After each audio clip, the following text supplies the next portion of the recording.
Ngayon pong araw ang deadline sa kampo ni Vice President Sara Duterte para tumugon sa summons ng Senado kaugnay sa impeachment case laban sa kanya. Ayon sa isang dating hukom ng Korte Suprema, sumagot man o hindi ang bise, ay tuloy pa rin ang paglilitis. Si Pangulong Marcos muling iginiit na hindi siya nakikialam sa impeachment.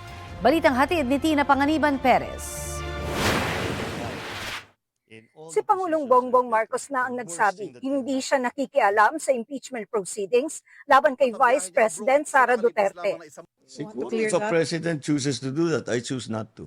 Nasa Australia ang bise para sa isang personal na biyahe at bagamat nagsalita sa harap ng Filipino community roon, wala siyang nabanggit tungkol sa impeachment. Hindi naman nagpaunlak ng panayam ang kanyang defense team. Pero sabi ni dating Supreme Court Senior Associate Justice Antonio Carpio, hindi man sumagot ang bise, tuloy ang impeachment proceedings. It will not stop the proceeding. She will be declared in default. The prosecution will present its evidence, but the defense can still rebut the evidence presented by the prosecution. Sabi ni Carpio, pwedeng utusan ng Korte Suprema ang impeachment court na ituloy ang paglilitis sakaling idulog sa mga mahistrado ang issue.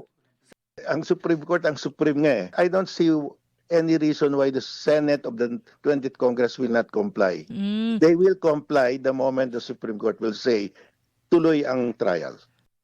Ayon naman sa isang constitutional law expert, pwedeng i-contempt ng Senate Impeachment Court ang bise kung hindi siya sasagot. Meron silang inherent power na gano'n, no? Kung hindi naman siya mag-submit ng answer, hindi na kailangan yung rejoinder ng House. Pag hindi ka sumagot, ibig sabihin, wala kang matinong sagot dun sa mga paratang. Naniniwala naman si House Assistant Majority Leader Jude Asidre na bagamat hindi na kailangang hingan ng Senate Impeachment Court ang Kamara sa 20th Congress ng certification na desidido itong isulong ang Articles of Impeachment, malamang daw ay sundin ito ng House Prosecution Panel.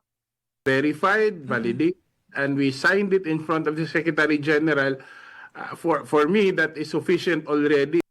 Tina Panganiban Perez, nagbabalita para sa GMA Integrated News.